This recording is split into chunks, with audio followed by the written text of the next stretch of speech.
কামারহাটি পুরসভায় নিয়োগে বেনিয়মের অভিযোগ ইডি দপ্তরে মদন মিত্রকে ডেকে পাঠানো হয়েছিল। মদন মিত্র ইডি দপ্তরে রয়েছেন, সেখান থেকে আমার সঙ্গে আমার সহকর্মী অনুপ রয়েছেন। অনুপ, মদন মিত্র কখন এলেন ইডি দপ্তরে, তার কাছ থেকে আজ কি জানতে চাওয়া হবে?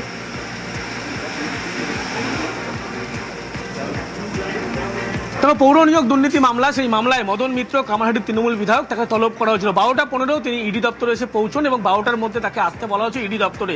এবং কামারহাটি পৌরসভা, যে পৌরসভার ক্ষেত্রে বলা হচ্ছে বেনিয়মভাবে 125 জনের চাকরি এবং সেক্ষেত্রে কিন্তু আর্থিক লেনদেন হয়েছিল, এই সংক্রান্ত মামলায় তাকে তলব করা হয়েছিল। অয়নশীলকে যখন গ্রেপ্তার করা হয়, পরবর্তী ক্ষেত্রে দীর্ঘ জিজ্ঞাসাবাদ এবং তার থেকে যে নথি পাওয়া গেছিল, দেখা গেছিল একাধিক পৌরসভার নাম, তার মধ্যে কামারহাটি পৌরসভা ছিল, যেখানে দেখা গেছিল এবিএস ইনফোজিন প্রাইভেট লিমিটেড যে কোম্পানি, অয়নশীলের কোম্পানির মাধ্যমে লেনদেন হয়েছিল।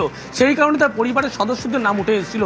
সেই কারণে মদন মিত্রের স্ত্রী অর্চনা মিত্র, অন্যদিকে দুই ছেলে, একদিকে শুভরূপ দত্ত, অন্যদিকে স্বরূপ দত্ত, এই স্বরূপ মিত্র, এই প্রত্যেককে জিজ্ঞাসাবাদ করা হয়েছিল। এবং সেক্ষেত্রে স্বরূপ মিত্রকে দেখা গেছিল 9 ঘন্টা জিজ্ঞাসাবাদ, শুভরূপ মিত্রকে দেখা গেছিল 9 ঘন্টা জিজ্ঞাসাবাদ এবং তার স্ত্রীকে 6 ঘন্টা জিজ্ঞাসাবাদ করা হয়েছিল।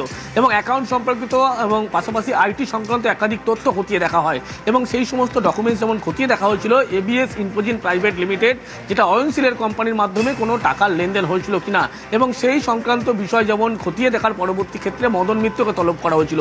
মদন মিত্র তৃণমূল বিধায়ক কামারহাটি, তিনি ইডি দপ্তরে এসেছেন, তাকে এই সমস্ত বিষয় তাকে জিজ্ঞাসাবাদ করা হবে। এবং 125 জনের যে চাকরির সুপারিশ অয়নশীলকে করা হয়েছিল, কি মারফত করা হয়েছিল, তার বদলে কোনো বেনিয়মভাবে টাকার লেনদেন হয়েছিল কিনা এবং বেনিয়মভাবে চাকরি কেন তিনি সুপারিশ করেছিলেন, এই সমস্ত একাধিক বিষয় নিয়ে মদন মিত্র তাকে জিজ্ঞাসাবাদ করাবে।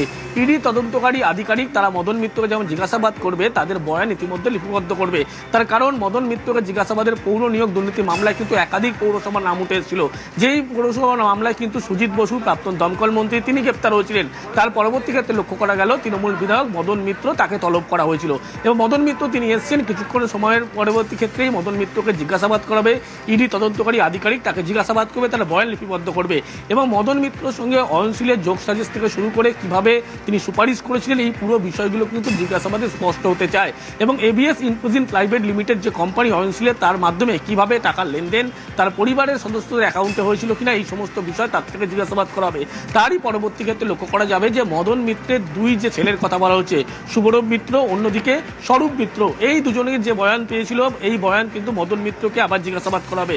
এবং তার স্ত্রীর কথা বলা হচ্ছে অর্চনা মিত্র, তার যে বয়ান নিয়েছিল সেই আকারেও তাকে জিজ্ঞাসাবাদ করা হবে। ইডির পক্ষ থেকে ইতিমধ্যেই পৌর নিয়োগ যে দুর্নীতি মামলা, সেই মামলার ক্ষেত্রে বলা হচ্ছে কামারহাটি পৌরসভায় শুধুমাত্র 125 জনের এই চাকরি সুপারিশ তিনি করেছিলেন অয়নশীলের কাছে। এবং অয়নশীল এই যে চাকরি যে 125 জনের দেওয়া হয়েছিল, প্রত্যেকটি ক্ষেত্রে মদন মিত্রের কিন্তু সক্রিয় ভূমিকা ছিল, এই তথ্য উঠে আসে। এবং তার পরবর্তী ক্ষেত্রে মদন মিত্রকে যেমন আজকে জিজ্ঞাসাবাদ করা হচ্ছে, মদন মিত্রের দুই ছেলে এবং মদন মিত্রের স্ত্রী, তাদেরকেও জিজ্ঞাসাবাদ করা হয়েছিল। মদন মিত্রের প্রত্যেকটি বয়ান ইতিমধ্যে ইডির পক্ষ থেকে আজকে লিপিবদ্ধ করা হবে। মদন মিত্র ইডি দপ্তরে এসে পৌঁছেছেন, কিছুক্ষণের মধ্যেই তাকে এই জিজ্ঞাসাবাদ প্রক্রিয়া শুরু করা হবে ইডির পক্ষ থেকে।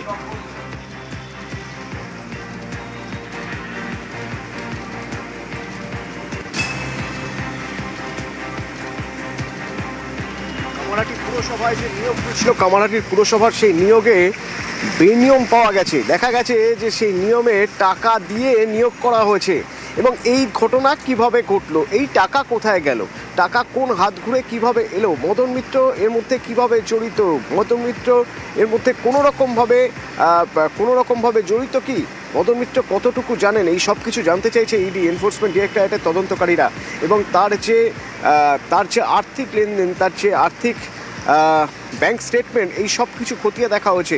তার কাছে জানতে চাইছে যে এই বেনিয়ম নিয়ে বা পুরসভায় যেভাবে দুর্নীতি হয়েছে, যেভাবে পুরসভায় একের পর এক নিয়োগ হয়েছে, সেই নিয়োগের ব্যাপারে মদন মিত্র কি জানেন তা জানতে চাওয়া হচ্ছে তার কাছে। এর আগে তার স্ত্রী আর তার পুত্র, তার ছেলেকে আগে জিজ্ঞাসাবাদ করা হয়েছিল। তার বিরুদ্ধে অভিযোগ রয়েছে মদন মিত্রের বিরুদ্ধে যে চাকরি দেওয়ার বদলে তিনি টাকা নিয়েছেন।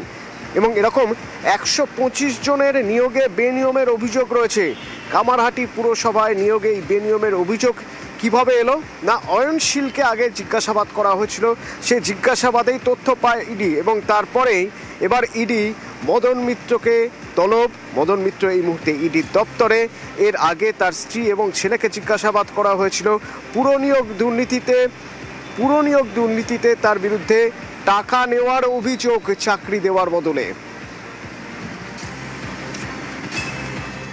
প্রশংসা নিন্দায় কিছু যায় আসে না, যে যা কর্ম করেছে তার ফল ভোগ করতে হবে। উনি যদি অন্যায় না করে থাকেন ভয়ের কোনো কারণ নেই। আর এই যে অপরিসীম দুর্নীতি পশ্চিমবাংলায় রন্ধ্রে রন্ধ্রে, তার মধ্যে যে যুক্ত থাকবে সবাইকে বিচারের সামনে আসতে হয়।